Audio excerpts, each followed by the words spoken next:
There we go.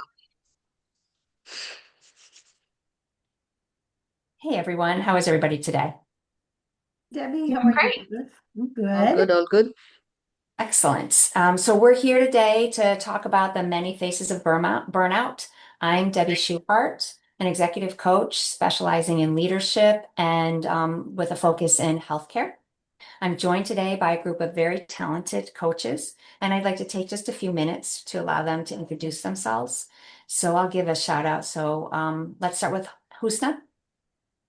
Thank you, Debbie. I am Husna from Detroit, Michigan. I am a HR leader, entrepreneur, and executive leadership coach.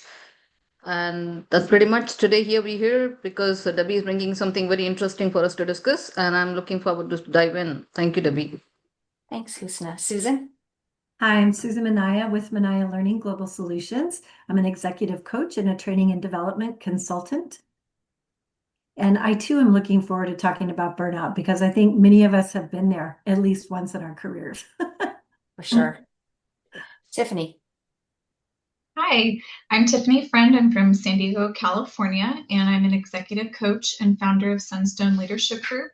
And I have deep roots in HR and organizational leadership. And I focus on helping leaders to think bigger, lead smarter, and grow in ways that fuel both the organization and the human behind it. So, burnout is very near and dear to my heart. I have walked that path. I've also helped people through that path. So, look forward to talking about it. Excellent. And Cindy. I am Cindy Cohen, an executive coach and thought partner to biopharma leaders and life science founders. In the industry I work in the biopharma industry, is fast-paced and deeply purpose-driven, so which makes it really easy to miss the early signs of burnout until it hits you in the face. I've seen how it can erode even top talent, and so recognizing it early makes all the difference. Yeah, thank you. Well, I'm really excited that we're here today to talk about this. We've been discussing burnout. That's kind of what led us here, right? I know it's an issue, and you all said this, that all of us face, and sometimes we don't recognize it until it's upon us. It can have many different, come from many different places. So it could be personal, it could be professional, it could be communal, and it often goes unnoticed until it's too late. It also might not be our own burnout. It could be burnout with somebody we work with or somebody in our family, somebody that we love. And sometimes that's hard to recognize also. And even if recognized, hard to really help somebody through. So I'm looking forward to exploring this with you all today. And let's get to it. All right, so Let's dive in. sound good? Yeah, let's dive in. All right, let's dive in.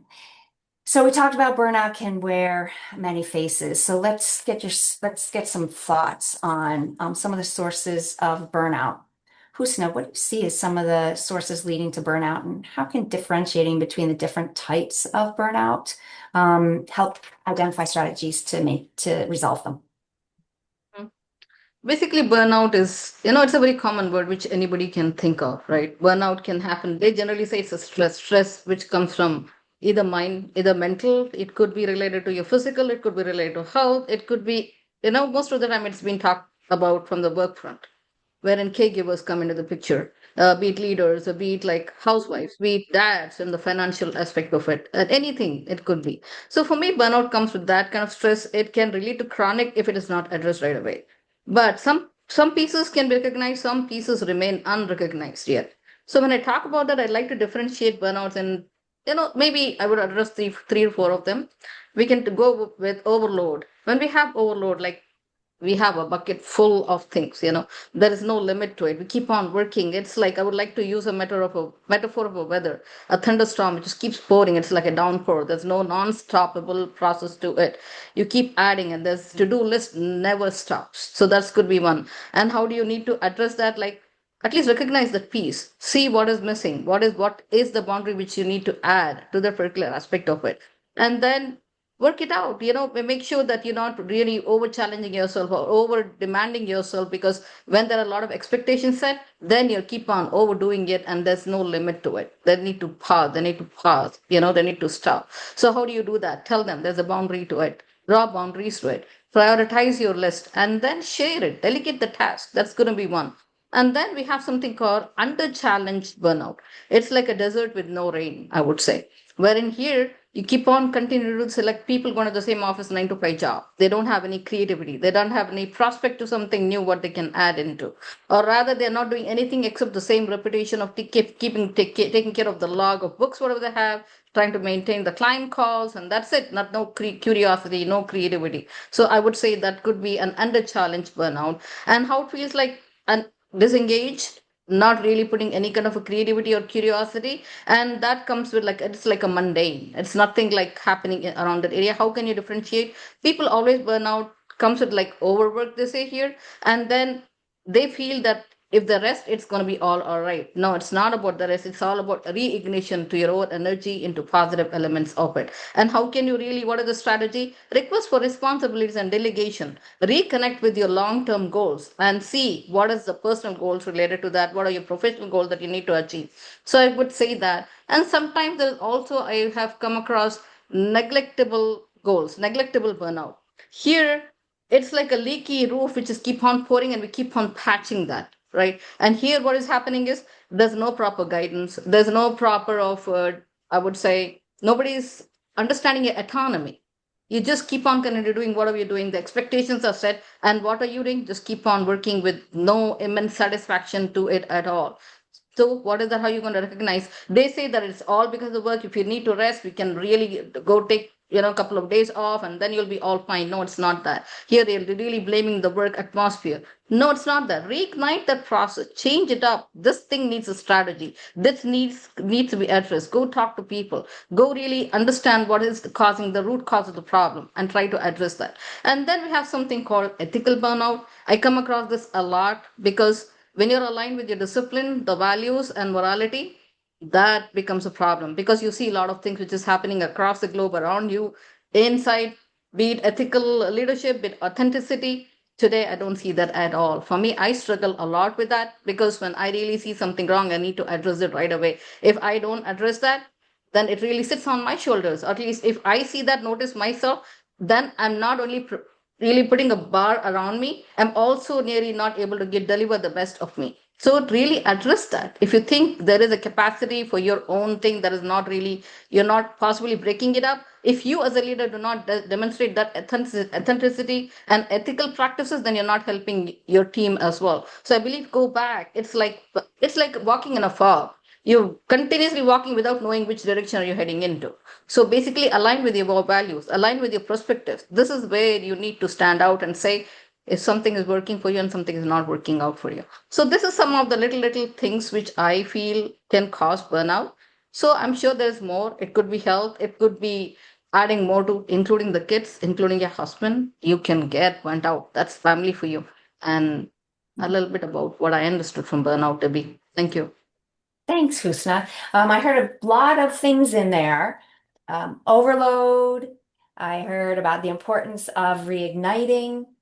I heard about the importance of prioritizing, some concern or some aspects of what you call neglectable and ethical burnout. Cindy, what are your thoughts on burnout and where it can come from and how you can really address it when it's multifactorial like that? Yeah, in my experience, burnout is really a symptom. I've seen it show up when there's excessive shifting in priorities, which often makes it hard to focus or feel like anything's moving forward. It can come from nonstop decision pressure, where every choice feels like high stakes and draining. Or sometimes it's simply having to do work that just doesn't energize them. I mean, even if they're really good at it, it can slowly wear them down. Burnout doesn't look like the same for everyone. I think I find that recognizing the type of burnout helps people figure out what they actually need, be it, clarity, rest, or a reconnection to the purpose. Interesting. Yeah, I think the interesting perspective and just sort of a different lens on burnout from what Husna provided. So really good way to think about burnout also as potentially a symptom of some other things that are going on. That leads me to another question about how, and you touched on this a little bit, but I'd like to go a little bit deeper, how burnout can manifest when somebody's in an looking to make decisions or their problem-solving abilities. What happens to somebody when they're in a state of burnout and have to make a lot of decisions or problem solve? Yeah, and there's a theme there, right? Burnout doesn't show up all at once. It builds slowly and wears down a leader's clarity and confidence over time. It can look different depending on what's driving it. And, so when someone's exhausted, right, which often comes from shifting priorities or relentless decision pressure, decisions start to feel heavier than they should, and they might avoid complex problems or default to quick fixes to just get through the day. When cynicism sets in, usually from, feeling stuck in work that you don't want to do, perspective narrows. They become more dismissive of input. They're closed off to ideas. This oftentimes makes creative collaboration and problem solving really hard, which is what's necessary, at least in the teamwork that we do in my world. Burnout clouds judgment. It makes problem solving harder. It slows down decision making. And, this is particularly important in roles where clarity and decisiveness really matters. Yeah, good thoughts. I heard avoidance in there, so that we might see some kind of avoidance behavior and narrowing of perspective. So maybe lack of inclusivity that could lead to diminished capability to innovate, required from a problem-solving perspective. And then to slow down, and in a world where it's moving fast and probably the pace is a factor in the burnout, that it just sort of becomes compounding. Here it's like addressing the under challenge burnout, because here I heard disengagement. I heard there's no purpose, there is no inspiration to anything. There's no like challenge to motivate. So it's like a mundane, basically, what I heard from Cindy when she addressed this aspect of burnout. I think there's Yeah. so many different facets too. I mean, it's like a monster with 10 heads, it depends on which one pops up as what are we focusing on. I mean, for the both of you, Husna and Cindy, both of you have just talked about these about burnout in very, very different ways, so it's amazing to me because each of them has their own repercussions about how it impacts you and how you show up with others and as a leader in the organization. It's like very it's deep. It's and it's like the response to it is like, that's the thing I'm coming away with from listening to you, is really individual responses to that are as varied as the different types of burnout that you could have.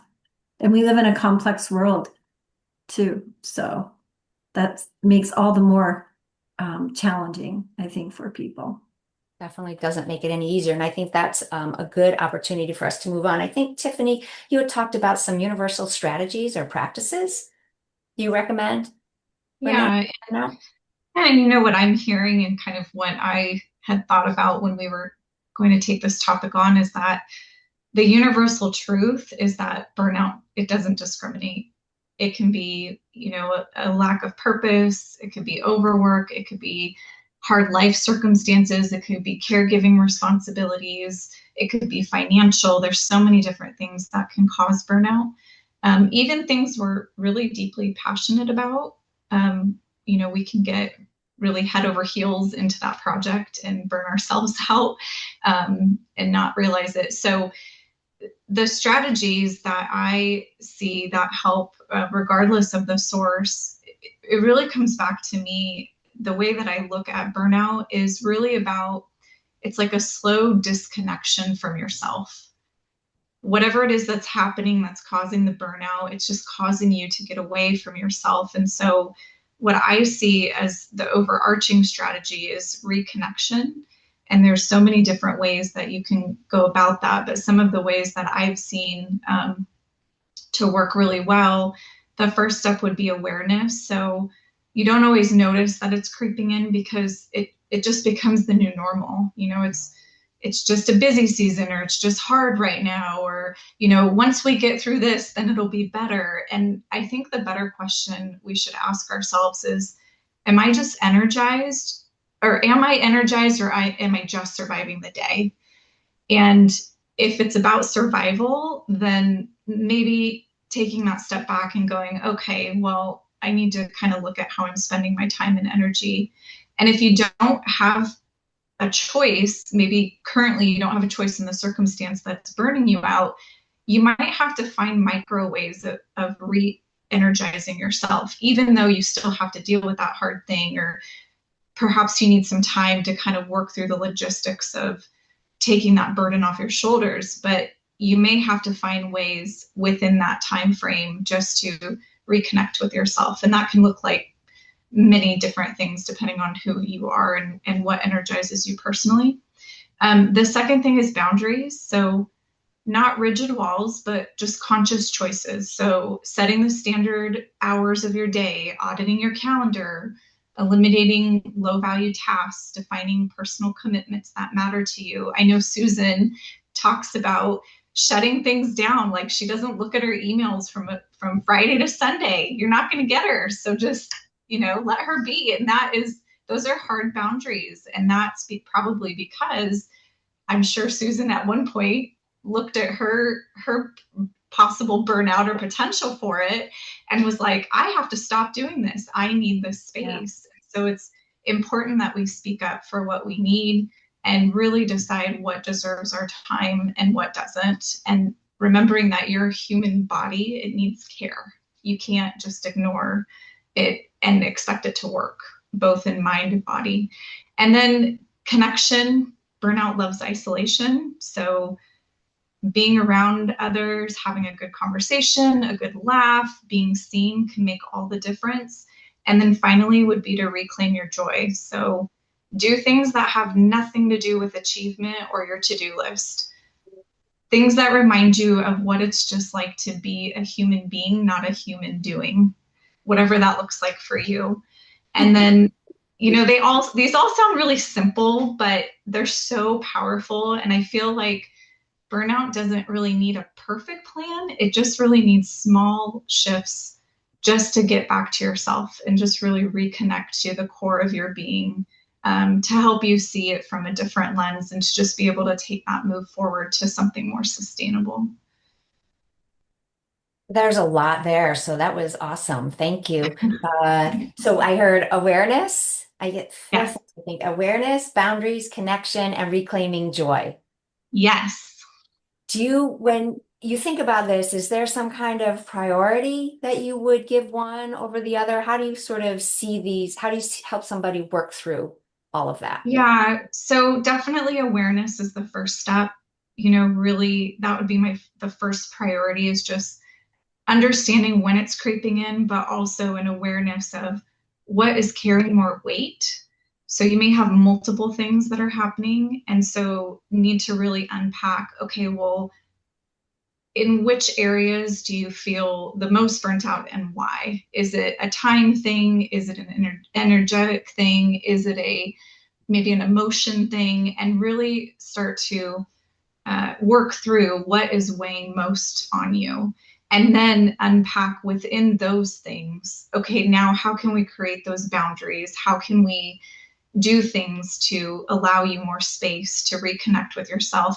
But I really think connection and reclaiming joy, I feel like you should do that immediately. It's like, have the awareness, but also if you're not having that connection and finding joy, those in my mind would be a big priority, because I think they can just really snap you back into perspective pretty quickly. So somewhat a priority, some in parallel. We'll put it that way. That makes sense. Almost like, let's help you find you first.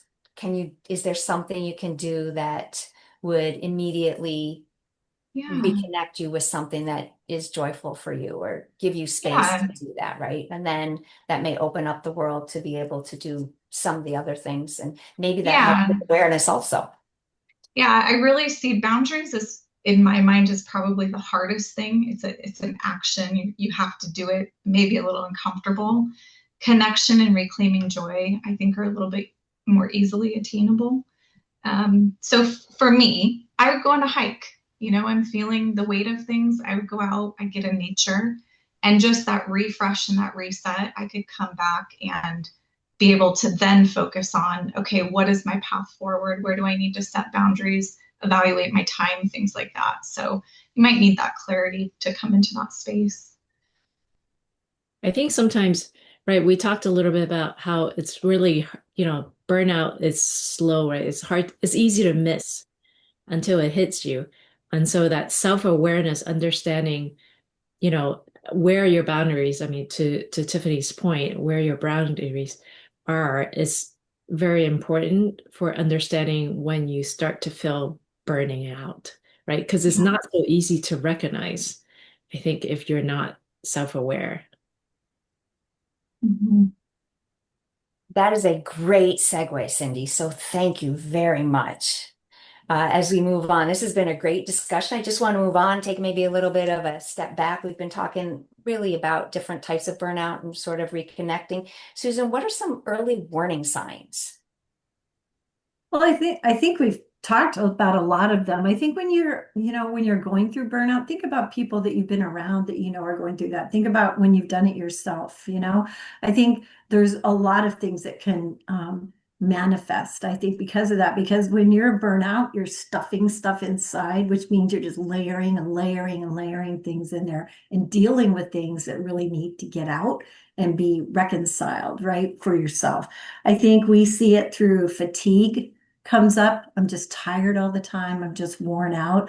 I think sometimes you can see it through things like substance abuse, actually, because you're kind of using that as a band-aid to kind of get through whatever it is that you have to do, whether it's that, fifth glass of wine or whatever, that somebody might do. But it's like that is a potential. I think as many different ways as there are burnout types, I think there are manifestations of it. I mean, honestly, I think you can manifest illness, and that shows up too when you stuff things down for so long and you continue not to let that out. I think Tiffany talked about being self-aware to go take a walk and kind of allow yourself to re-energize is so important. But when you keep stuffing stuff down, it comes out some way. It's going to come out in anger, impatience. It's going to come out with maybe erratic decision making potentially, and this is kind of dangerous, especially with people in a career where it's high pressure and they're in there and they're in that burnout stage. But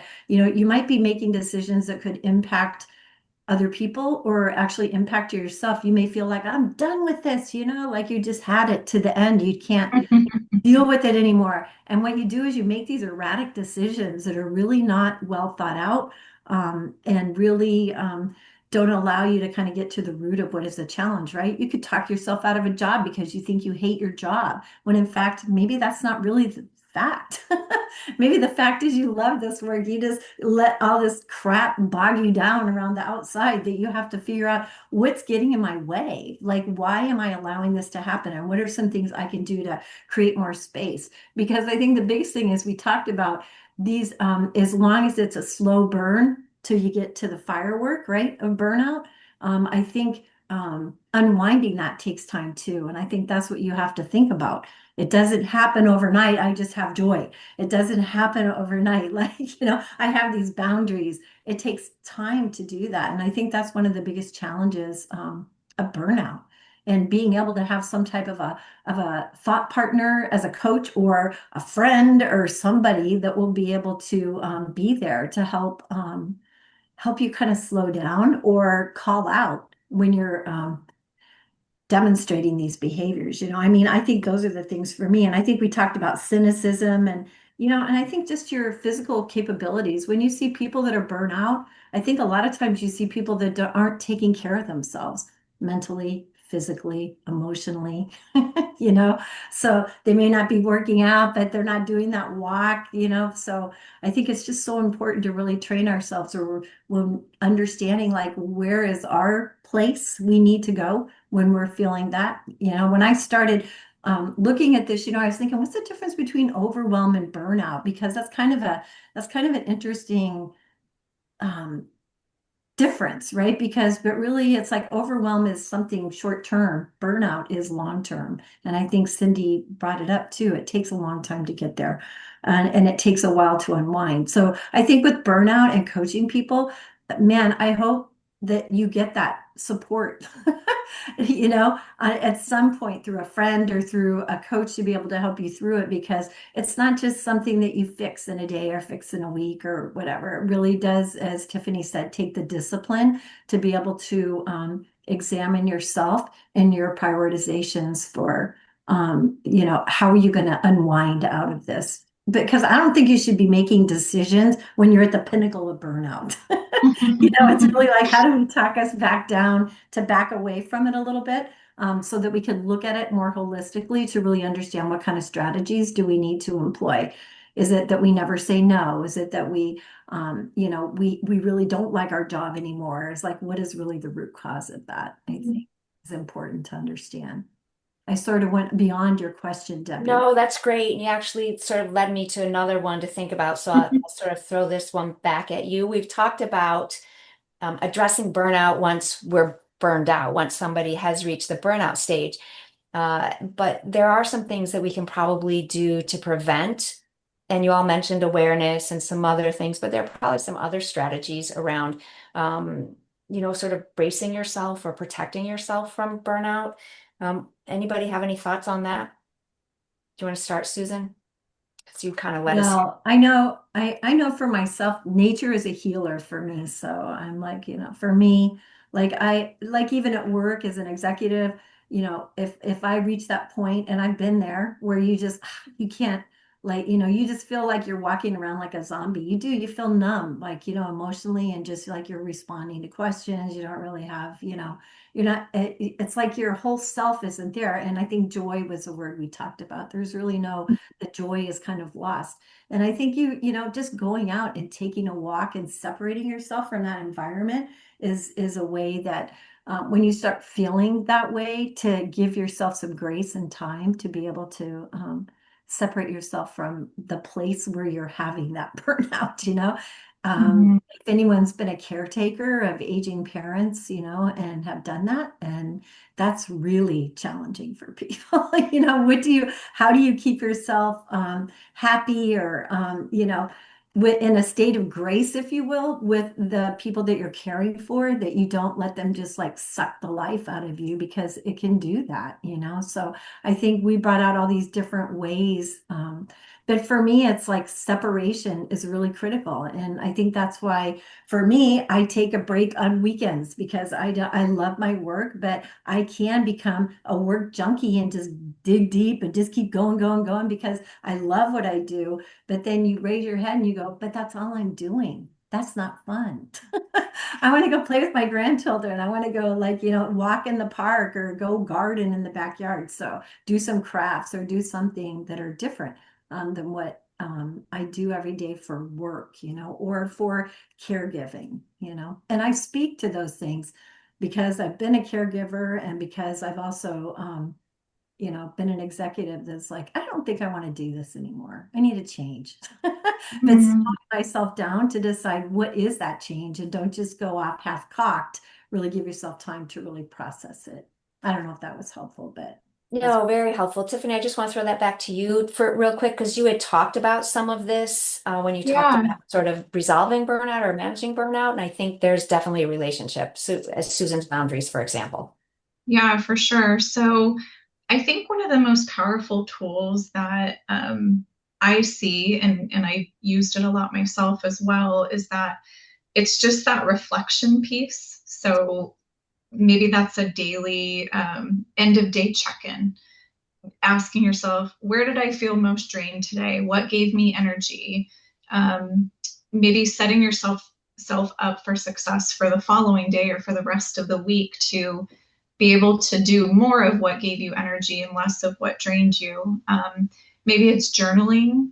Perhaps it's a yoga practice or some physical practice that you can do, even if it's just symbolic and not physically exerting yourself, if that's something that you have limitations around. It could just be something symbolic that you do at the end of your day or the beginning of a day, just to kind of reset with yourself and really reflect on what happened and what you want to happen. And just, again, it's small steps, because just like burnout is a slow kind of burn until you hit that major point. I think it takes small steps and could be a slow process to kind of unwind it all. And if you try to take big steps, I think that could feel really hard because you're not in your best space. And so I really want to emphasize that small steps is the key for a lot of people, maybe not all, but it seems like that works for a lot of people. Another thing that I wanted to mention is that, our bodies tell the story before our minds want to admit it. And so, if you're feeling tight chest, having constant headaches, stomach aches, pit in the stomach when you're opening your inbox, maybe there's something, you have a rash, you have something's going on with your body. It is telling you something is wrong. And so if you take a moment to really reflect and go, okay, what's going on in my life right now that could be contributing? And are there stressors that are causing my body to react in a way? Because your body will just stop. It will, if you don't and you don't pay attention, you will fall with illness, whether that's, getting sick or getting, some other type of disease or something will eventually happen. And so really paying attention to your body and listening to what it needs and when it's yelling at you, I think is really important, because it may show you that you're on the path to burnout. And then Susan brought up feedback, which I think is a really great point. Sometimes the people closest to you, coworkers, friends, partner, coaches, they'll start to notice the shift before you. So if you're always a positive person and you start to be cynical, or maybe you just don't seem like yourself, you're not as bright and sunshine as you always are, don't brush that off. It's data, right?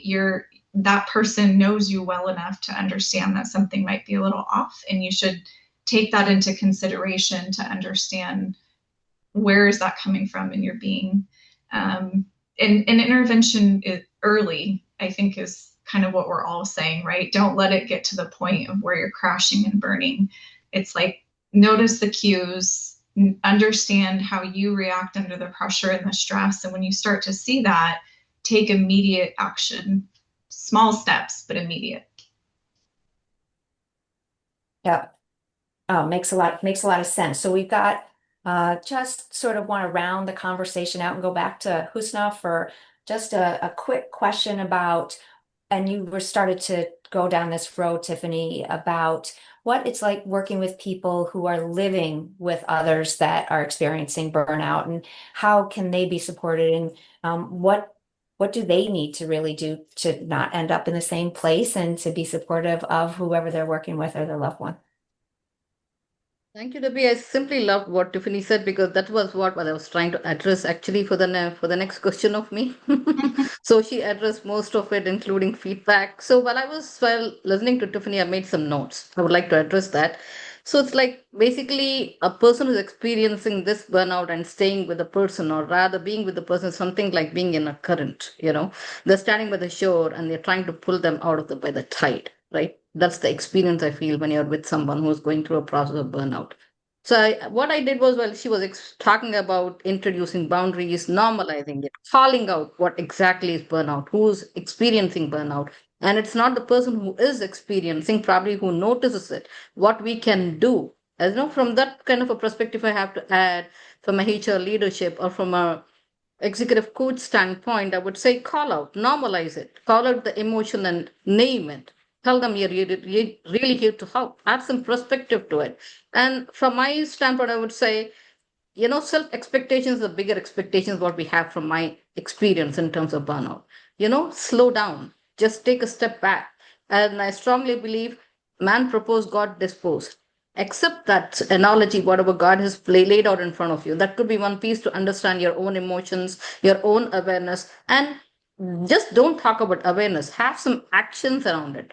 Prioritize yourself. When you say prioritize, Go visit a spa, get yourself some kind of a treatment done, get yourself re-energized, reboosted, right? And I would say make a friendship basket, send your team for a retreat for a new leadership development, or maybe some kind of thing which they look, maybe mentorship, maybe coaching, that could be some kind of strategies. I would say friendship basket because of the fact that we have some set of good friends around. When we meet, they keep talking. When they start talking, it they don't stop.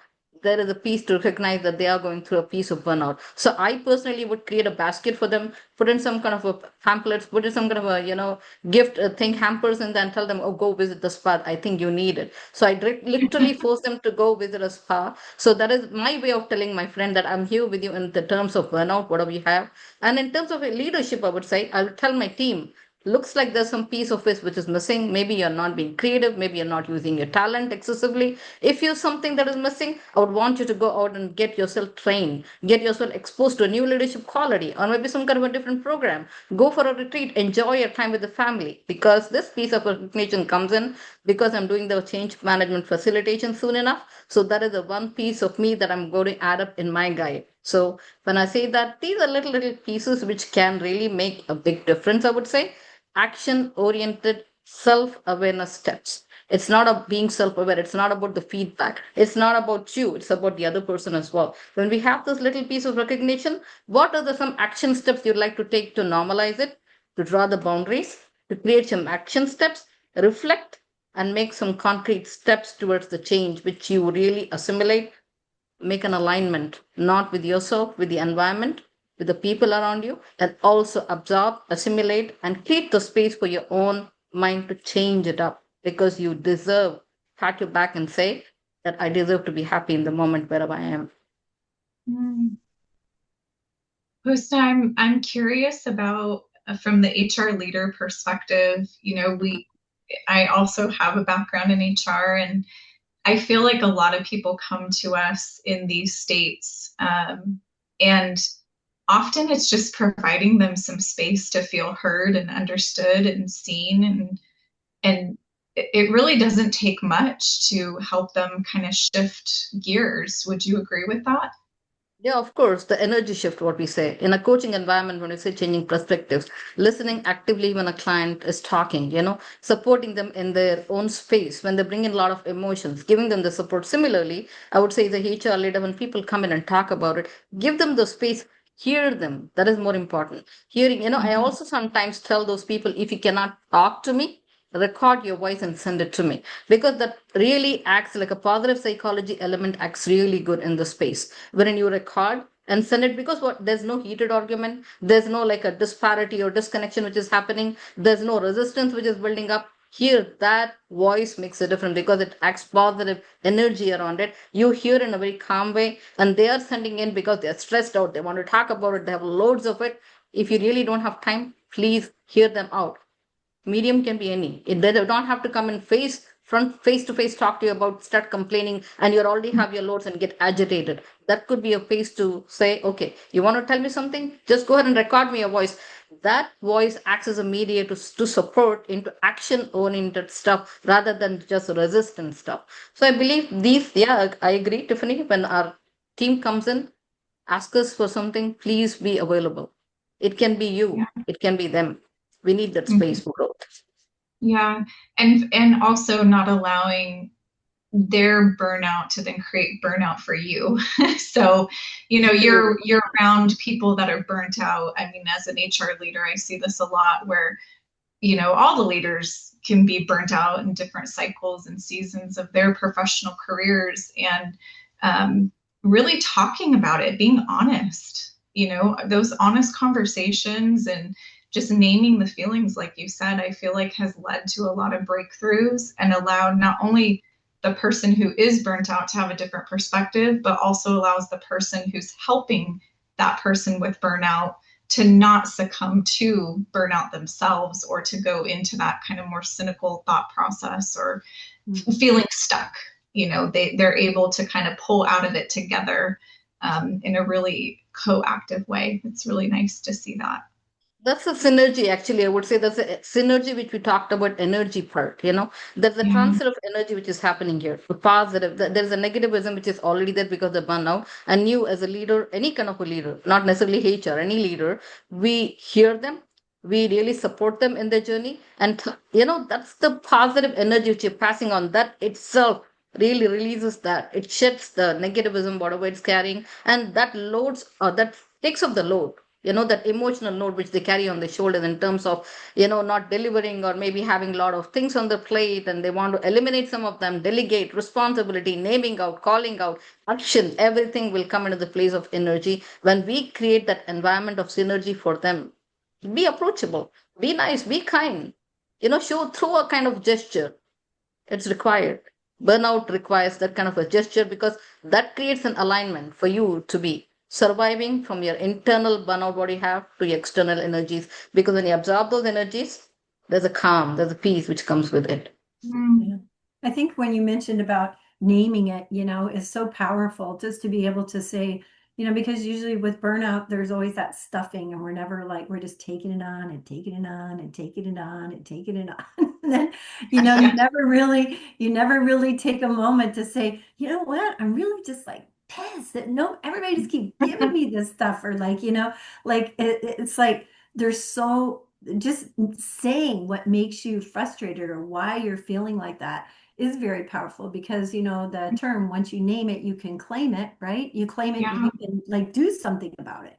And it's Mhm. like if you just sit there and just kind of be like a punching bag for whatever the world or universe is throwing at you, and you're not really identifying the impact that it's having on you, it's hard to grapple with that or reconcile. So I think, Yeah. so you make a really good point, like as leaders, when our people come in to talk to us, and if they're feeling that way, or if as a leader we're feeling that way, we have to remember that, we're there for other people too. And so if we're burnout, imagine how everyone around us is feeling, because we're probably not showing up well, right?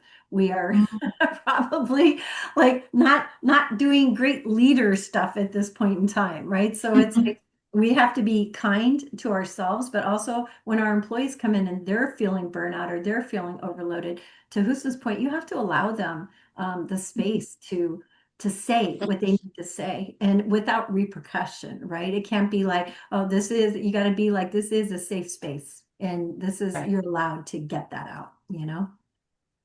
At I this think a point, I'd safe like space to add becomes, become, one last sentence, Ravi. Sorry, one last. I think I would want to call it all organizations, or every whoever leads the role.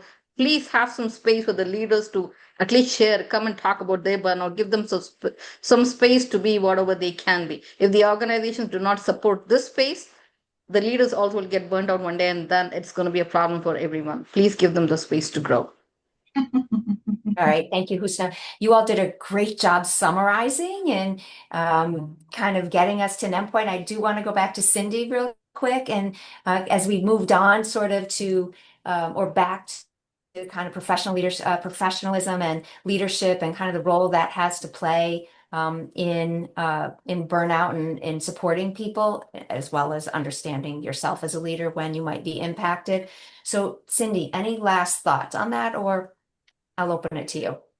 Yeah, I'm going to be siding with Susan on the saying no strategically, right? Because it's very easy to miss the signs. And so you don't want to wait until you see the signs to really be taking action, because by then it's a little late. It's not too late, but it's still a little late. So to prevent that, always say no strategically, early and often. Yeah, absolutely. So as we wrap up here, I think that's a really great point, that balance begins with setting boundaries, whether it's boundaries, I don't, after Friday, I'm out. And I know people have done that, and is very successful for them. I can't do that, but I know people who do it, and I give them a lot of credit for doing that. And committing to prioritizing your well-being, which is really where this all stems from, right? If we're committed to ourselves and our own well-being, that does help create that self-awareness and gives us an opportunity, or maybe hopefully a leg up on recognizing when we may be getting towards a danger zone of potential burnout. Hopefully that also helps us recognize it in others and to be able to play that supportive role as well. So no matter what, it can certainly be overwhelming. I think we use the word overwhelming kind of potentially as a precursor to burnout, but burnout itself can create that feeling of overwhelming, and there is help out there. I think Susan did a really great job of mentioning some of the coaching support that is available for that. So I thank you, everybody, for your time today, and we'll close it here. Thank you, Debbie. All Thank right, you. thank you.